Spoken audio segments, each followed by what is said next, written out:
So today we're making homemade pizza dough. I started making it a little bit already. I'll explain what I did already. In this cup we've got some warm water with some Fleishmann's ActiveDry yeast, and we put some sugar in there to activate the yeast and make it grow. You can see that it's growing by, you grab a fork or extra little measuring spoon, this little layer of foam. That means the yeast is activated, it's doing this thing.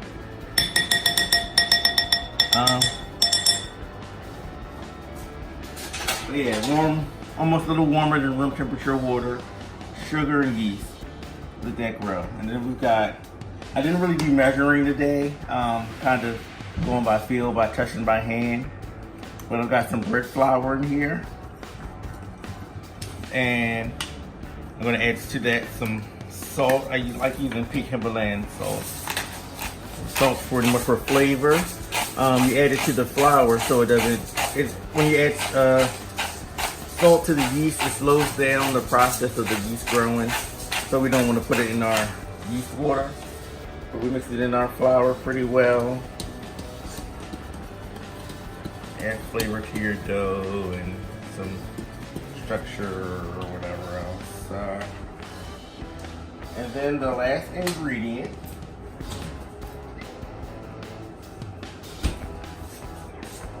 out the way is our oil. I did about a quarter cup of oil. Actually, I'm going to put that in with my wet ingredients. Pretty much activated. I'm going to move this out the way. Pour my wet ingredients in. I think I got everything. Another thing, to add flavor to the dough.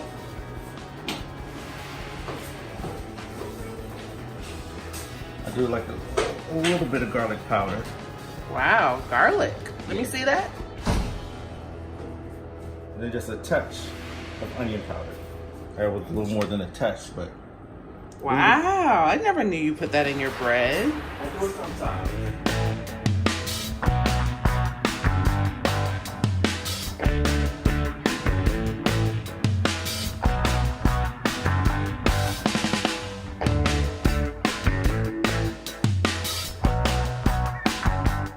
Remember his name? You're not talking about Quang Tran, are you? Yes, I am. I didn't want to mess it up. But, he's the best. He's nice. Yeah. I don't know if he's ever done it. Yes, he has done a pizza. I remember he did a Chicago style pizza.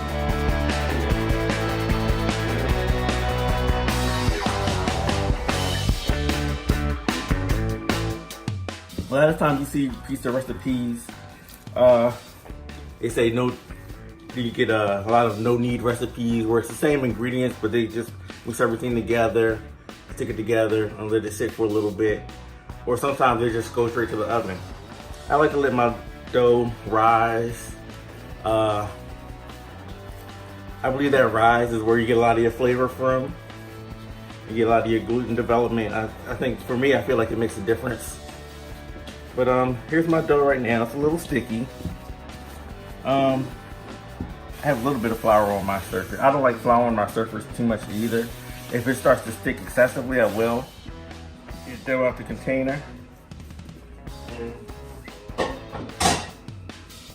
You're still incorporating everything in together pretty much. I like to roll it. Just like you're kneading any type of bread. Make sure your hands are clean, your table surface is clean. See how my dough's not sticking to the table. Sometimes if it's really sticky, it will do that, but so far my dough wants to work with me.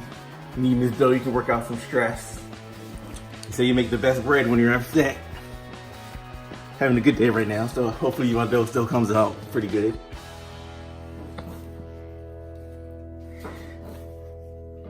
Have a beautiful camera lady. Say hi to the people. Hi. You know my camera lady, and if you don't, you need to like, subscribe, follow her. Healthy Budget Travel Love. Thanks, babe. And we'll come back to you after the dough's all kneaded. Let's do it. And then the other method is like roll it in under a ball. I'm no professional bread maker or cook or anything like that, so I try to enjoy myself while I'm in here cooking. And just make a little ball or something like that. Looks good, Paul. Thank you, baby. You're welcome. And then we're gonna let this rest so it doubles in size or more. Actually, in one video I saw, say I let it rest for 24 hours for full flavor development. So actually this is gonna rest for more than an hour because we're about to run out to the store and get the pizza sauce or tomatoes to make the pizza sauce and some cheese. I think we're gonna, for time, we're just gonna use some pre-shredded cheese, even though we both agree that shredding the cheese ourselves tastes better. But for time, it is what it is today. Throw your dough around in the oil a little bit so it doesn't dry out. Stick it in there. And I put cling wrap on top. And maybe you can take a snapshot of that, the before. Got it. And then you'll get to see the after when it's all, when we get back and the dough is all risen. Has risen, or rose.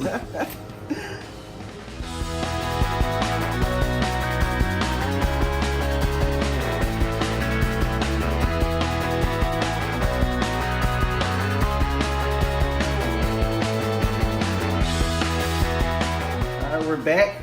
Dough has risen. It's been about 3.5 hours pretty much. I know there is a thing is overproofing your dough, so hopefully we didn't do that. But I heard you can proof it for up to 24 hours, so we'll see what we do. Clean the table off again. I put some flour on there. We're gonna flour our surface slightly. Yeah, if this comes out, it should just come out pretty well. What should that? I meant to push it down first actually, but it is what it is. Isn't perfect. We see all those little air bubbles where the yeast is creating, I believe it creates carbon dioxide and gets trapped in the flour. You kind of just punch that out of there.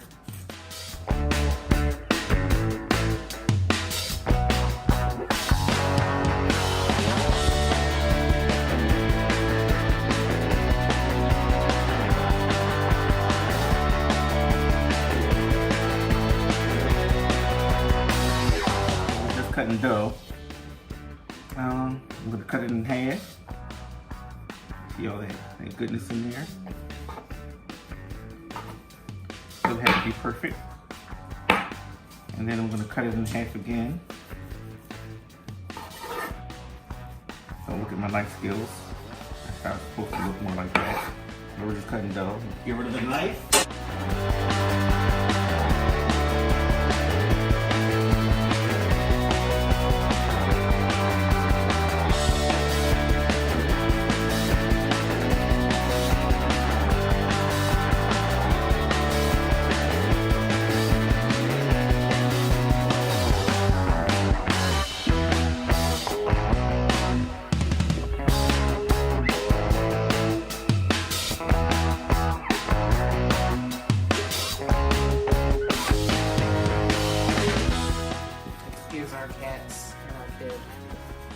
Real life, right, babe? Real life.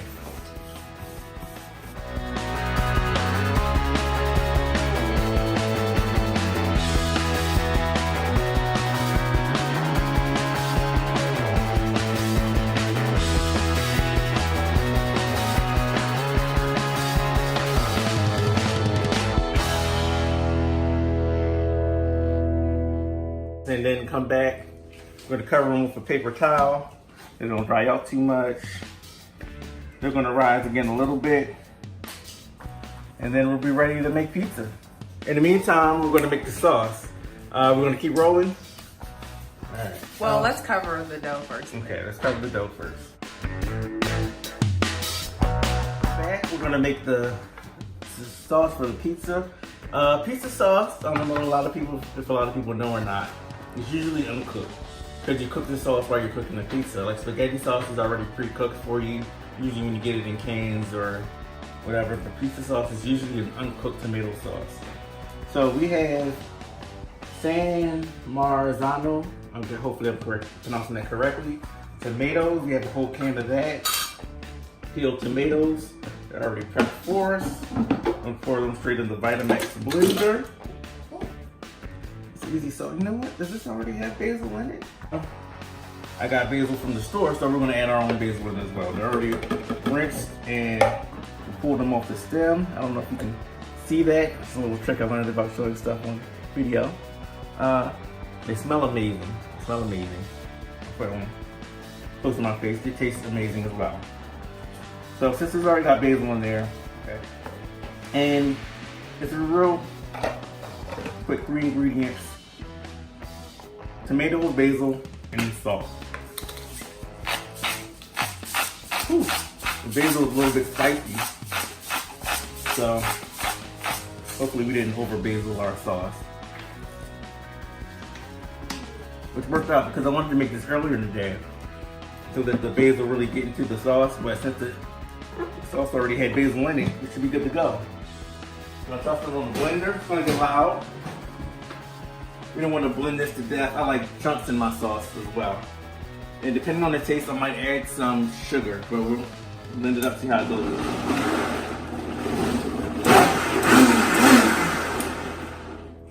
Blender's pretty strong and pretty quick. Blend it up. I'm gonna get a spoon, do a taste test.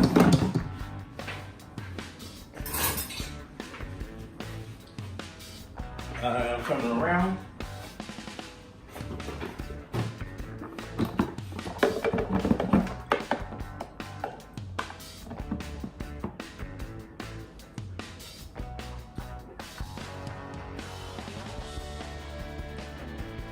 Tastes like it's missing something. I'm probably gonna add some oregano. If I have an Italian seasoning blend, I'll probably just put that in there. With oregano, probably a little bit of sugar, because I know I like my sauce a little sweet. But it's just missing some things. So I'm gonna grab some seasonings and I'll be right back. I'm not gonna show you my seasoning cabinet. I'll be right back.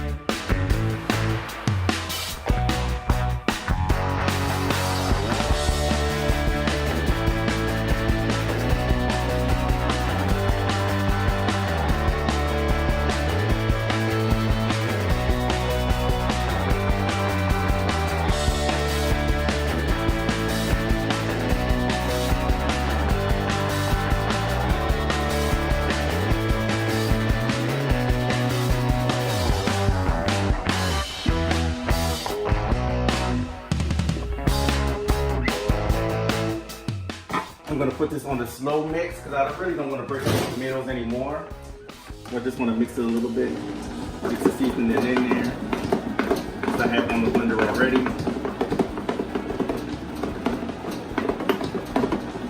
And like I said, this is uncooked. It's gonna cook in on top of the pizza. Let those seasonings sink in for a little bit and flavor the sauce. And I think our sauce is gonna be good to go.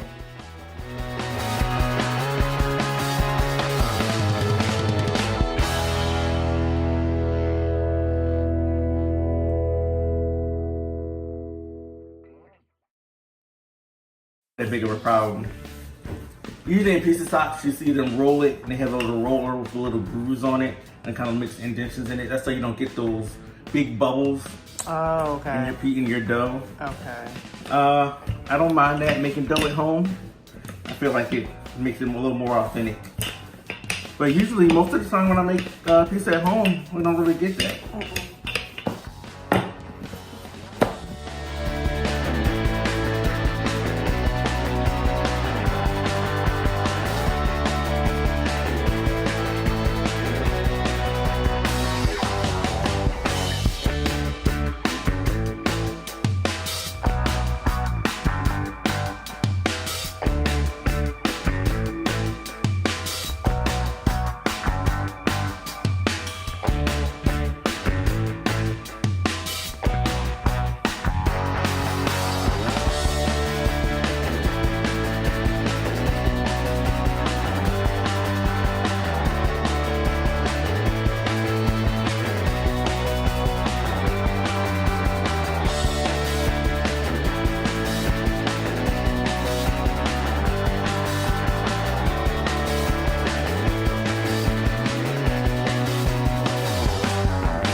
Ready, I got my cheeses out.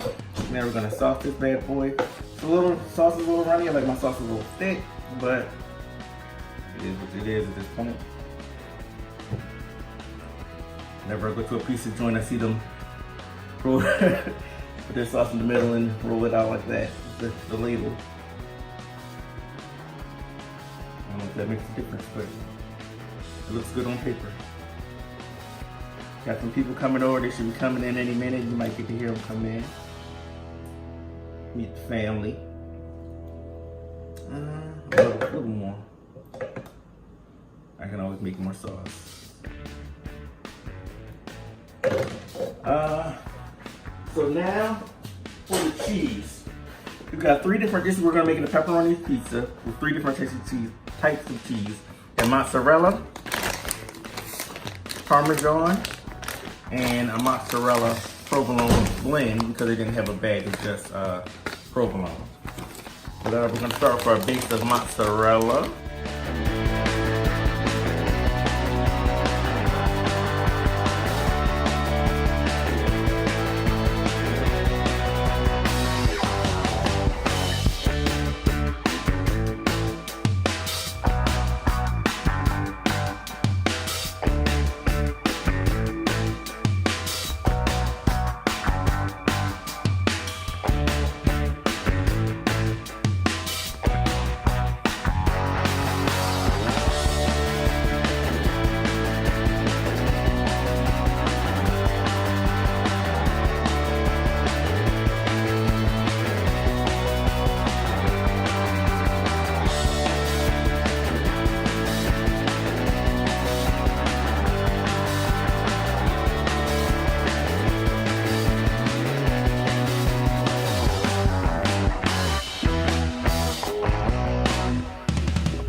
Top rack.